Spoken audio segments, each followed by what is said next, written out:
तो जी मैं जो कोटेशन वगैरह पूरा लेके आ गया था स्कॉर्पियो एन का। इतनी उनकी सेल हो रही है तो ऊपर पड़ के मेरे पास भी इतना पैसा नहीं है कि मैं जाके उनके शोरूम पर डाल दूं। तो मेरा माइंड हो गया चेंज। फिर मैंने उसी दिन तो मैं कहा थार रॉक्स पे चलो वेटिंग है, 1 साल बोल रहे हैं, थोड़ा बहुत जल्दी दे देंगे, इतने दिन अपने पास स्टॉम है। इस बार मैं टाटा को छोड़ना चाह रहा था लेकिन नहीं छोड़ पाया, फिर मैं फाइनली टाटा पे ही आ गया भाई। सो जी good morning guys, welcome back to channel and hope करते हैं सब बढ़िया होंगे। तो भाई बारिश का मौसम हो रखा है और बाहर खड़ा होकर वीडियो बना रहा हूँ। जब तक बारिश नहीं पड़ती तो बाहर रहेंगे और ना फिर अंदर बात करेंगे। तो भाई आज का जो वीडियो बना रहा हूँ, आज का वीडियो में हम बात करने वाले हैं भाई मैं इसी पे क्यों गया। इस सेगमेंट में और भी बहुत सारी गाड़ियाँ मेरी लिस्ट में थी, जैसे कि अगर हम बात करें स्कॉर्पियो एन, वो मेरी लिस्ट में थी, या फिर हम बात करें थार रॉक्स, वो भी मेरी लिस्ट में थी, थार रॉक्स भी। और फर्स्ट चॉइस जो थी मेरी वो थी स्कॉर्पियो एन, सेकंड फिर थार रॉक्स थी, थर्ड फिर मैंने हैरियर, इससे पहले मतलब हैरियर की टेस्ट ड्राइव भी ली थी। हैरियर भी मेरे माइंड में थी क्योंकि सेम इंजन मिलता है हैरियर में भी। और सबसे लास्ट में मेरे पास थी भाई टाटा सफारी, ये वाली। बाकी इससे पहले भी मैंने चलाई है, जो वो गाड़ी चलाई है टाटा सफारी स्टॉर्म। अब टाटा सफारी स्टॉर्म जिन्होंने चला रखी है ना, तो उन्हें पता है उसका जो फील है, उसमें जो फील आता है चलाने के बाद में, और जो उसकी सीटिंग पोजीशन है, वो आपको ना बहुत कम गाड़ियों में देखने को मिलेगी। वो मिल रही थी केवल स्कॉर्पियो एन में। लेकिन फिर भी मुझे स्कॉर्पियो एन रिजेक्ट करनी पड़ी और थार रॉक्स भी रिजेक्ट करनी पड़ी। क्यों करनी पड़ी वो सारा कुछ आज इस वीडियो में बताऊंगा आपको, और क्या क्या उसके पीछे रीज़न रहे वो सारी चीज़ें बताऊंगा। हैरियर को क्यों रिजेक्ट किया, तो ये सारी चीज़ें जो है आज की इस वीडियो में मैं आपके सामने डिस्कस करने वाला हूँ। और इसी को फिर क्यों ले लिया मैंने, तो भाई वो सारी चीज़ें हैं। और प्लस मुझे क्या इसमें कमी खलती है जो मतलब मुझे स्टॉर्म में अच्छी लगती थी और इसमें वो चीज़ मैं मिस करता हूँ, तो वो भी बताऊँगा। या फिर वो मुझे स्कॉर्पियो एन में मिल रही थी और इसमें नहीं मिल रही है, तो ऐसी कुछ चीज़ें हैं जो भाई मैं इसमें मिस करता हूँ। तो चलो शुरू करते हैं वीडियो आज का। और वीडियो शुरू करने से पहले एक बार रिक्वेस्ट करूँगा, जिन्होंने चैनल सब्सक्राइब नहीं किया है तो सब्सक्राइब करना, वीडियो को लाइक और शेयर भी करके जाना। चलो करते हैं बात। तो ये देख रहे हो, ये वीडियो को ना कंप्लीट नहीं करने देगा, बहुत काला बादल है और बारिशें वही बहुत हो रही हैं अभी गोवा के अंदर। तो भाई पिछली वीडियो में मैंने सारा कुछ आपको बताया, जिन्होंने मिस करी होगी तो इसके बारे में। ये है प्योर वेरिएंट, टाटा सफारी का प्योर वेरिएंट है।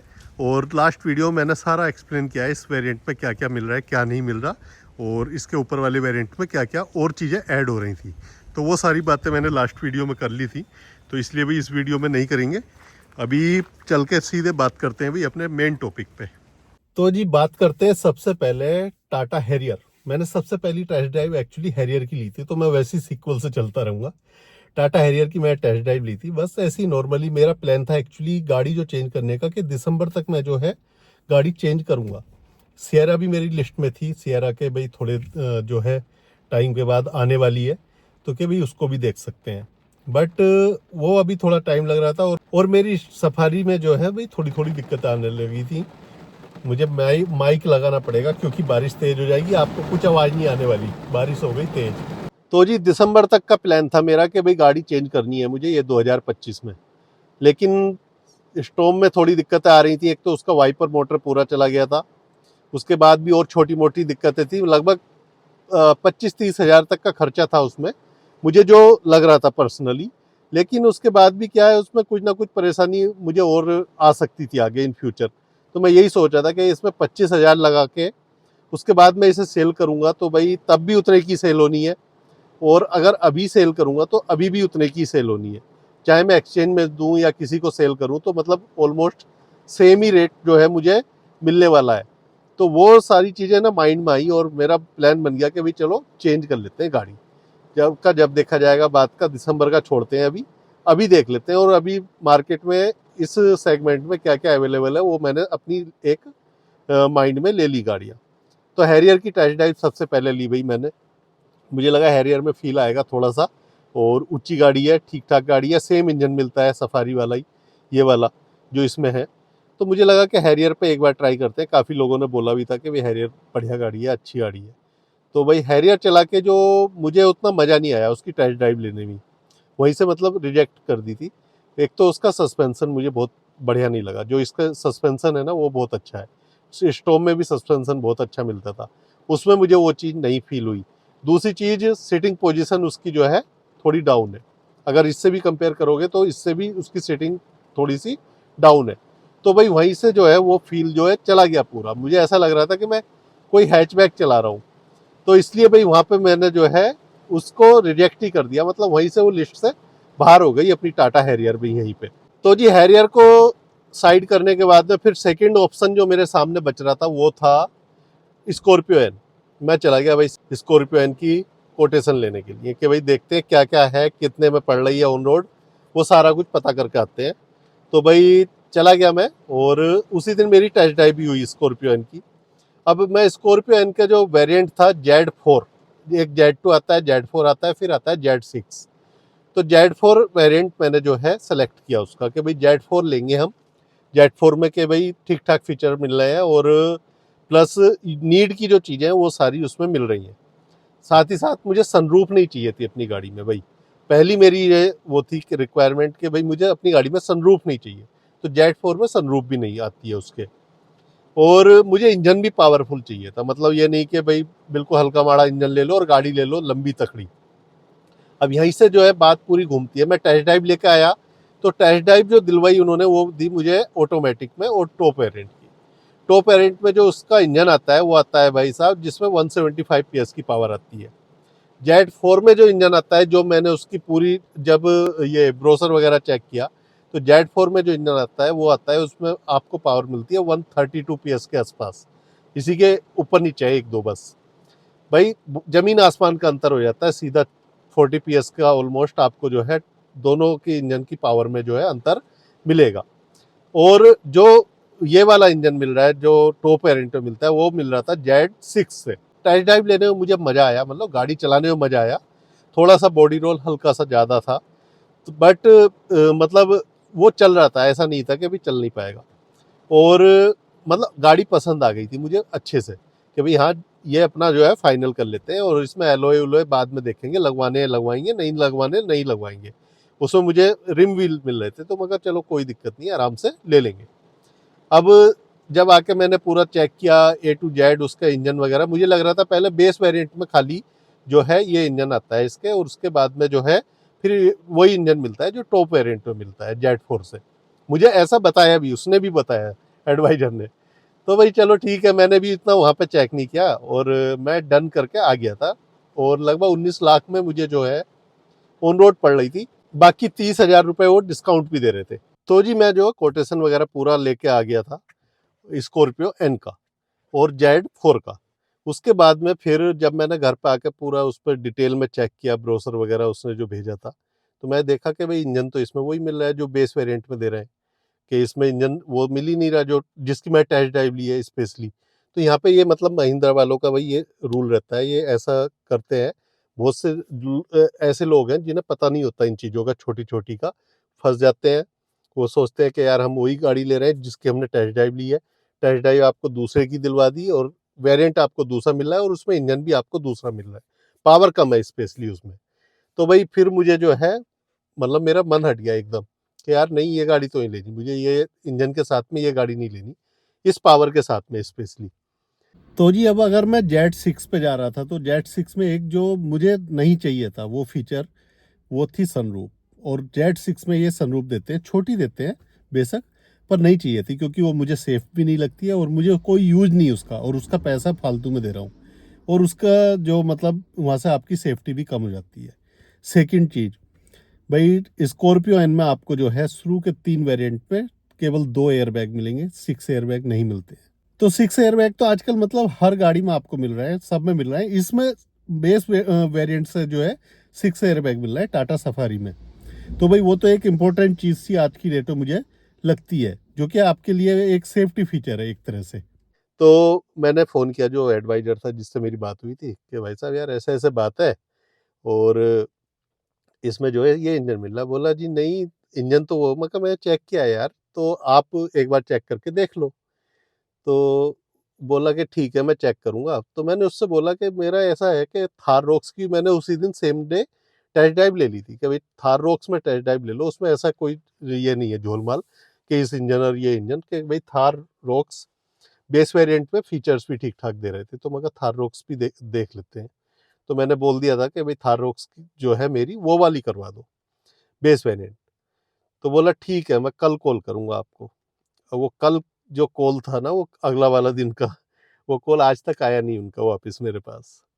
अब जब वापस कॉल नहीं कर रहा है भाई, उन पे इतने ऑर्डर हैं या तो, या फिर इतनी इतनी उनकी सेल हो रही है, तो ऊपर पड़ के मेरे पास भी इतना पैसा नहीं है कि मैं जाके उनके शोरूम पर डाल दूं कि भाई ये लो पैसा और मुझे गाड़ी दे दो जबरदस्ती, मतलब उनसे गाड़ी खरीदूं। जब उनको नहीं पड़ी है बेचने की, तो भाई मुझे इतनी वो नहीं है लालच के भाई एक ही गाड़ी पे जाऊंगा।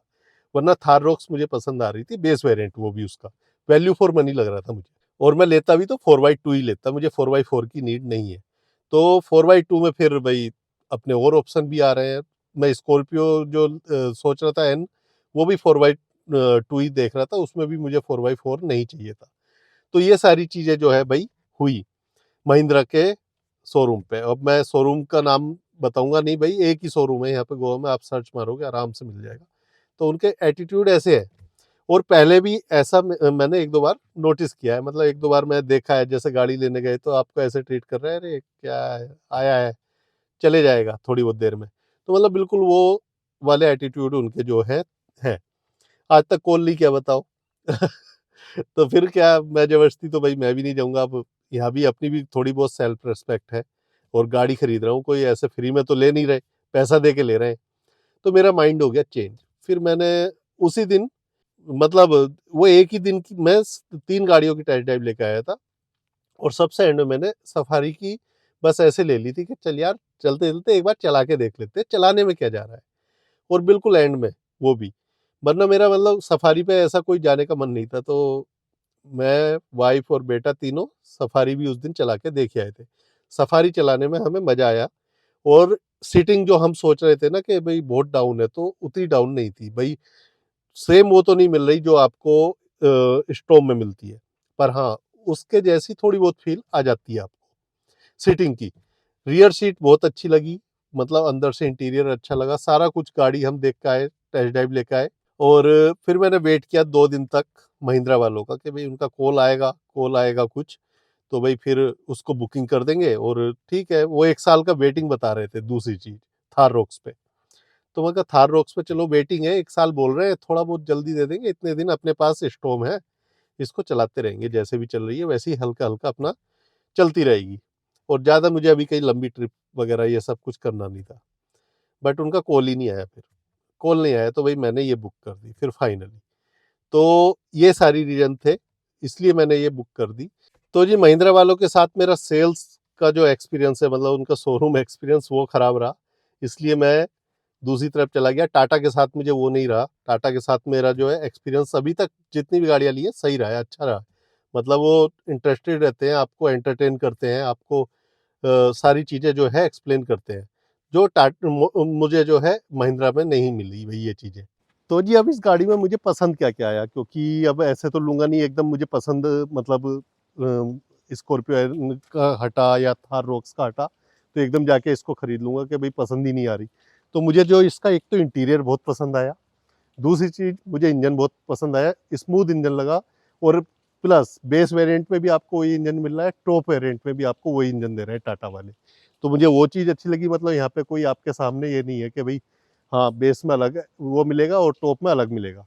और हम प्राइस जब दिखाते हैं यूजुअली, जब भी गाड़ी लॉन्च करते हैं तो हम बेस का प्राइस दिखा देते हैं, और बेस में मिल क्या रहा है वो आधे लोगों को पता ही नहीं होता भाई।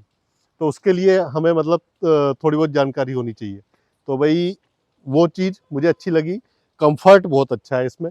दूसरा बॉडी रोल इसमें कम है स्कॉर्पियो एन के मुकाबले। तो वो चीज़ें मुझे जो है बढ़िया लगी इस गाड़ी में। अब ड्रॉबैक भी थोड़े थोड़े हैं इस गाड़ी के जो भाई मुझे फील होते हैं। अगर मैं स्टॉर्म से इसे कंपेयर करूं, सबसे पहला ड्रॉबैक जो स्कॉर्पियो एन में मिलता है, थार रॉक्स में मिलता है, स्टॉर्म में था, रियर व्हील ड्राइव। भाई इसमें जो ड्राइव मिल रही फ्रंट व्हील ड्राइव है, जो मुझे मतलब बहुत ज़्यादा पसंद नहीं आई। रियर व्हील ड्राइव में ज़्यादा मज़ा आता है चलाने में। और जब आपके पास ना बड़ी गाड़ी हो, मतलब एसयूवी लेवल की गाड़ी हो, तो भाई उस टाइम उसमें जो है आपको रियर व्हील ड्राइव ज़्यादा चलाने में मज़ा आएगा। बस एक ये वाला ड्रॉबैक पहला मुझे लगा, जो भाई फ्रंट व्हील ड्राइव इसमें आपको मिल रहा है। दूसरी इसकी हाइट, हाइट थोड़ी सी कम है, इसीलिए शायद बॉडी रोल इसमें बहुत ना के बराबर है। स्कॉर्पियो में इसलिए आपको थोड़ा सा बॉडी रोल लगता है क्योंकि उसकी हाइट थोड़ी सी ऊपर है। तो वो हाइट से जो रोड प्रेजेंस है ना वो ज़्यादा अच्छी हो जाती है।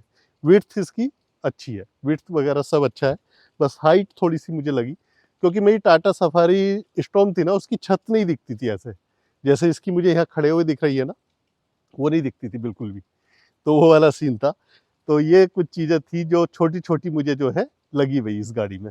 सर्विस एक्सपीरियंस की अगर हम बात करें तो भई मैं टाटा बहुत टाइम से चला रहा हूँ, महिंद्रा मैंने कभी नहीं चलाई। तो सुनने में ही आता है महिंद्रा के भई सर्विस जो है उसकी भी कोई ख़ास नहीं है। और टाटा की सर्विस अभी मतलब पहले से मुकाबले अगर मैं बात करूँ आज से 10 साल पहले की, 10 साल पहले से भी मैं टाटा की गाड़ी चला रहा हूँ, तो तब से अभी काफ़ी बेहतर हो गई है। सुन लेते हैं एटलीस्ट डाँट-डपट के, लड़-भिड़ के आप जो है काम करा लेते हो अपना। मारने-पीटने वाली नौबत नहीं आती है। जो कि मैंने महिंद्रा में बहुत सारे लोगों के साथ होता हुआ देखा है, उनकी सुनी ही नहीं जाती है, अरे जो करना है कर ले, उसमें ये बोल देते हैं, बाकी भाई हम नहीं सुनने वाले, ऐसा सीन भी हो जाता है। तो भाई ये चीज़ें कुछ मुझे जो है लगी। सो गाइज़ ये सारी चीज़ें थी जो मुझे भाई फाइनली मतलब ना चाहते हुए भी इस बार मैं टाटा को छोड़ना चाह रहा था, लेकिन नहीं छोड़ पाया। फिर मैं फाइनली टाटा पे ही आ गया भाई। और टाटा में फिर भी क्या है, अभी इतने टाइम से मैं यूट्यूब पे भी हूँ, टाटा की गाड़ी चला रहा हूँ, कोई ना कोई कॉन्टैक्ट वाला बंदा मिल ही जाता है टाटा में कि भई हाँ, हम आपको जानते हैं, आपके वीडियोज़ देखे हैं हमने टाटा के, टियागो के देखे हैं, नैनो के देखे हैं, स्टॉर्म के देखे हैं, और वहाँ पे जाके फिर कुछ ना कुछ वो हेल्प भी मिलती है। दूसरा डिस्काउंट बहुत अच्छा मिल गया मुझे इस गाड़ी पे भई। अगर मैं स्कॉर्पियो एन पे जा रहा था तो 30,000 डिस्काउंट था उस पे बस। इस पे मुझे 1.25 लाख का डिस्काउंट मिला है। तो भई वो सारी चीज़ें मैंने जो है नोट करी। दूसरा एलॉय इसमें जो है मुझे बेस वेरिएंट से मिल गए, जो उसमें नहीं मिल रहे, तो एलॉय का खर्चा भी आपका ना 50-60 हज़ार के ऊपर पहुँच जाता है, जब आप चेंज करते हो तो। तो वो सारी चीज़ें मैंने फिर मतलब वो करी, और जो छोटे-मोटे ड्रॉबैक मुझे लग रहे थे, उनको नेगलेक्ट करके भई चलो ले लेते हैं। और ऐसा नहीं है कि थार रॉक्स अभी मेरे प्लान में नहीं है, थार रॉक्स भी प्लान में है। अभी थोड़ा टाइम लगाएँगे उसके लिए, जब एक बार उसकी हाइप थोड़ी-सी कम हो जाएगी, तब प्लान करेंगे उसको। और ये वेटिंग पीरियड-वूरियड जो ये सब चलता है, वो सब थोड़ा-सा नीचे आ जाएगा, तब उसको प्लान करेंगे, और यहाँ से नहीं करूँगा। भाई अभी मुझे महिंद्रा का कुछ प्रोडक्ट खरीदना है तो मैं गोवा से नहीं खरीदूँगा, मैं कहीं बाहर से खरीद के लेके आके, चाहे यहाँ का रजिस्ट्रेशन लूँ या फिर अपने होम टाउन का लूँ, कहीं का भी लूँ, पर यहाँ से नहीं खरीदूँगा भाई, बाहर से ही खरीदूँगा। क्योंकि जो मैंने आपको बताया तो मैं तो नहीं जा सकता दोबारा। तो चलो जी, ये कुछ मेरा ऐसा वो रहा जिसमें क्या भाई, बहुत सारे लोगों के माइंड में यही था कि भाई स्कॉर्पियो क्यों नहीं ली, और ये क्यों नहीं लिया, दूसरी गाड़ी क्यों नहीं ली, सफारी क्यों ले ली दोबारा। तो भाई ये सारे रीज़न थे। एंड उम्मीद करता हूँ वीडियो आपको अच्छा लगा होगा, इन्फॉर्मेटिव लगा होगा। आपको भी चीज़ें समझ में आई होगी भाई कहाँ-कहाँ पे आप चीज़ें चेक करनी चाहिए। क्या-क्या चीज़ें आपको चेक करनी चाहिए जब आप गाड़ी खरीद रहे हो। इंजन वगैरह हर चीज़ की डीप नॉलेज आप जो है लेके चला करो। ब्रोशर में पूरी चीज़ें चेक करो, फीचर सारे चेक करो। तो जी, वीडियो अच्छा लगा हो तो लाइक और शेयर करना, कमेंट करके भी बताना, सब्सक्राइब करना चैनल अगर अभी तक नहीं किया है। मिलते हैं अगले ब्लॉग में। Till then take care, bye bye.